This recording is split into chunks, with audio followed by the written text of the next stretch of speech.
Christine Burns teaches at the Hong Kong Polytechnic University English Language Centre, and she serves as co-editor-in-chief of Inscribe. Her area of interest include instructional design and curriculum development, student engagement, independent learning, and supportive student writing. So Christine, please, the floor is yours. Thank you very much, Anne.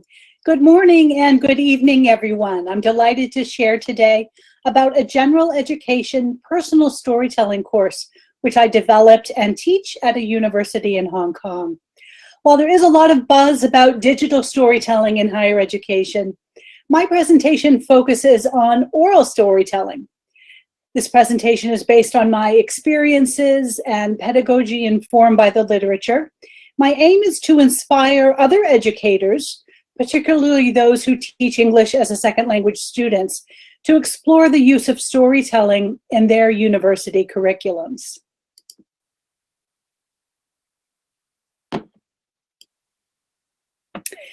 So first, I'll discuss the background of the storytelling course regarding second language students and their transition to university, and highlight the power of storytelling. Then I'll present the aims, assessments, and pedagogy of the storytelling course. Finally, I'll consider storytelling's role in the future of university general education. You can enjoy some photos of Hong Kong and my university along the way as well.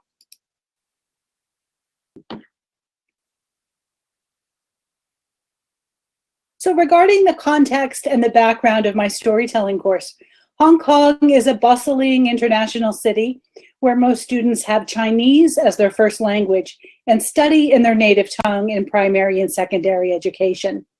English is learned as a subject with aims of passing the high-stakes university entrance examination. So the majority of students who transition from secondary school to university are experiencing English as a medium for instruction for the first time. These students struggle with English language, particularly in their first year, reporting weaknesses in language, organization, and generally weak English. Hong Kong students are notoriously also report high rates of depression, anxiety, and stress. Our university implemented a general education program in 2012, in which students are required to take a variety of courses outside their major program in various areas such as humanities, science, social science, and others. The concept of general education originated in the US and aims to provide students with whole person education and broaden their perspectives, to develop their general and intellectual skills such as communication and critical thinking, and to prepare them better for their future careers and promote lifelong learning.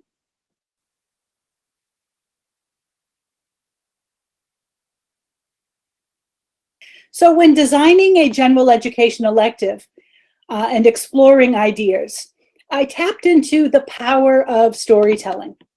Storytelling is a universal, ubiquitous, and natural form of communication. Digital stories are used in marketing and promotion. Leaders use stories to inspire others in TED Talks, and nurses often use storytelling and reflection in their practices. In education, research is conducted with case studies, and storytelling itself is a potent teaching method since the ancient times of Aristotle, Plato, and Confucius. Personal storytelling is prevalent in social media, and it can build one's brand and help you pass job interviews. In higher education, digital storytelling is a course focus or means of assessment is a major trend. And oral storytelling related courses have also emerged. For example, at Harvard University with Marshall Ganz's Public Narratives course. Many business schools and programs have developed oral storytelling courses or general storytelling courses.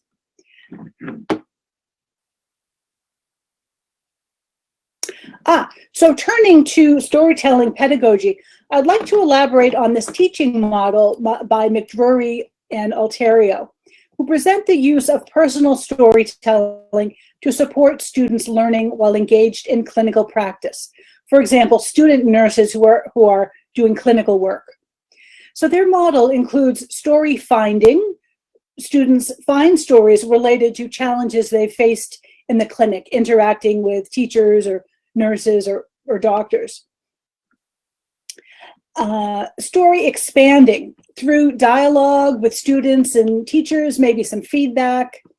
I'm sorry, storytelling is there first, of course, and then story expanding. And story processing as students reflect and develop new ideas on how to improve their professional competence. The last phase is story reconstructing, in which students share the learning they've gained through this process. Their story has changed along the way based on their new understanding of their experiences. So in this way, personal storytelling is used with discussion, feedback, and reflection to improve students' professional competencies.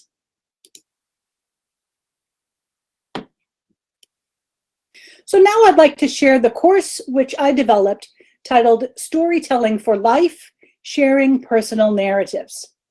Overall, it's a course designed to support students in improving communication skills and gaining a broader perspective related to oral storytelling. The learning objectives are for students to gain an appreciation of storytelling theory and practice and its role in human culture.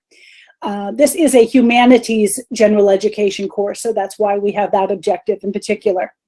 To demonstrate speaking skills for effective storytelling and communicating about beliefs, values, and experiences. Those are the kinds of stories students are sharing. To adapt communication techniques according to audience, purpose, and context. To evaluate storytelling performances and give constructive feedback. And to communicate effectively about storytelling experiences and development of their speaking skills. As for the content focus, we teach, I have a co-teacher, we teach various concepts, theories, and principles and techniques of effective storytelling. So this includes, speaking and presentation skills. We also teach them how to craft personal narratives and then how to adapt them for different real-life situations. So our students may be sharing a story about something from their childhood, something funny that happened with the use of technology, or maybe sharing a story about that relates to their values in a job interview type scenario, kind of role play. The assessments are 2 personal narrative storytellings, self-evaluation, and a reflective essay which documents the student's learning progression. So I'll go into the pedagogy that I used, that I applied to this subject. And I'm quite inspired by Hyland's genre-based approach to writing instruction for second language students. And there is explicit instruction of text structure.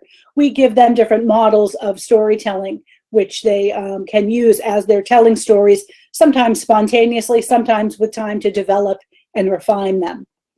There's an awareness of situation and audience. Of course, this is quite natural for storytelling, where the engagement with the audience is quite an important feature of this kind of communication.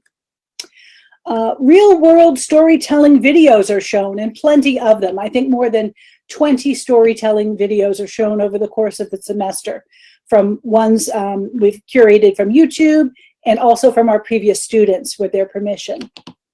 There's lots of text modeling, language analysis and discussion, typical of the genre approach, and plenty of feedback by peers and teachers. A couple of other points Hyland makes is that the genre approach gives students access to the powerful genres of mainstream culture. I found this quite interesting, as we're always talking about the power of storytelling. This seems to fit right in as a genre. And students can reflect and critique socially constructed text constructions is another aspect of genre pedagogy. Yeah, 5 minutes. Oh, thank you.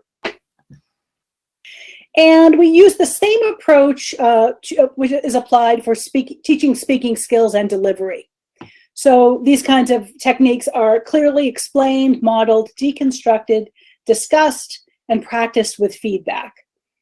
There's an emphasis on communication of meaning rather than accuracy, which works quite well for our students who have been focused on accuracy in all of their previous language education. and lack the ability to speak spontaneously, or and don't seem to have the confidence to do so either. Oral storytelling can be developed through practice, is what the literature says, and that's certainly been our experience. And the students find that themselves through the course of the semester. Their progress, we have them take videos of themselves telling stories in several different occasions. And then there are activities where they just go back and compare how and can see how they have developed as storytellers. And in the final reflection, they're using their own videos as evidence to support their ideas. Some other theories that are incorporated or supported in this course include reflection of learning. That's built into the curriculum throughout the semester and is their final assessment. And it feeds in well to Kolb's experiential learning process, which we do also teach the students to show them the kind of learning that they're engaging in.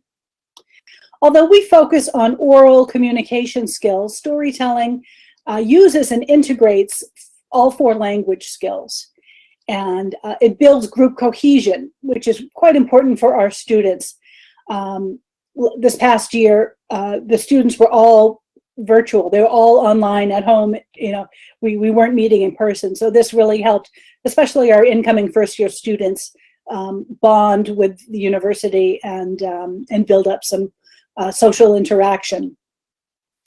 And storytelling, this kind of storytelling course really supports the FAR transfer of learning. Students were reporting how they were using these skills immediately in job interviews, telling stories with their families, and in presentations they were giving in other subjects. So in that way, storytelling really supports the aims of general education. It's a skill, lifelong skill they can use in so many different contexts. Oh, my final slide. So the future of storytelling in general education. It builds language and communication skills, which seems quite important for second language students, particularly in their first year at university. And it offers a supportive learning environment. Students hear each other's personal stories. They discuss them. They really build a close bond with their classmates. And it's been very successful at my university. When I was creating my course, I didn't find any other courses exactly like this, tailored for these aims. So I wanted to share this presentation and paper as a way of encouraging other people to explore using this kind of thing in their own curriculum. And we can see how it could be customized to actually the student's first year. It's not the way we do it, but I see that as a possibility. So it's using the model which I discussed earlier for improving their professional development. I can see how this kind of course could be tailored to improve students' whole person development as they navigate their first year at university and tell stories about their experiences through that process. So those are my final thoughts, my final words. I've got plenty of thoughts. My final thoughts about this. Thank you very much, Christine. That was a really interesting presentation. I don't know if other people have questions, but I'm going to jump in with my question first. Great. I get the feeling that this course is a compulsory component as part of the general education course that the students take. So would you have reluctant students there, or students who are reluctant to share their story, and how do you try and mitigate against that? Great story. It actually is an elective. They have a choice of many. And from the beginning, we make it clear to them that they're going to be speaking a lot. We always give them choice in this kind of stories they want to tell. So there's just a prompt, tell us a story from your childhood. We always give them that choice.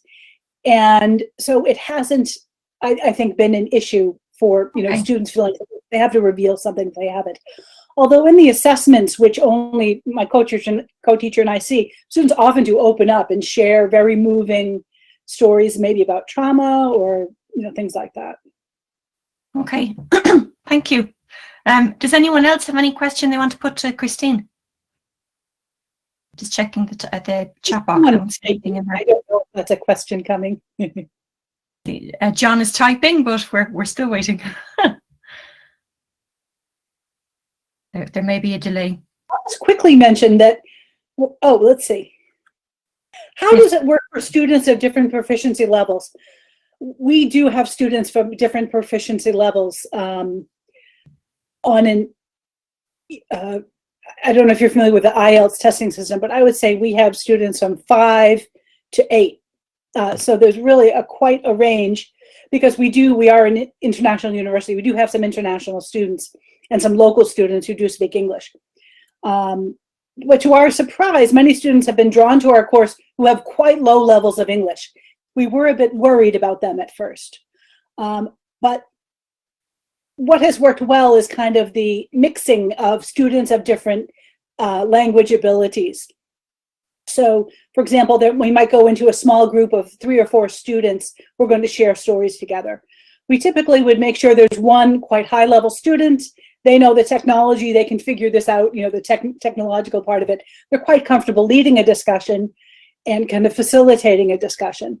So we really do a no pressure type atmosphere and let the students kind of share and explore, with some flexibility.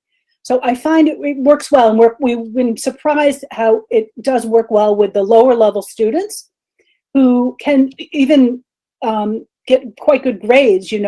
There is pronunciation as a small part of the rubric, but aside from that, they still can do quite well in this course, because we're assessing the skills that they've learned, and many of them, body language is universal. Yeah. Okay, thank you very much, Christine. So I think that brings us to our time allotted for this presentation. So we can move on next to our second presentation in this session. And this is presented by Sergio Rodrigues. I hope I'm pronouncing that correctly, from the University of Coimbra in Portugal. Sergio is going to be presenting on non-formal education outside buildings, the case of offshore chemistry. Sergio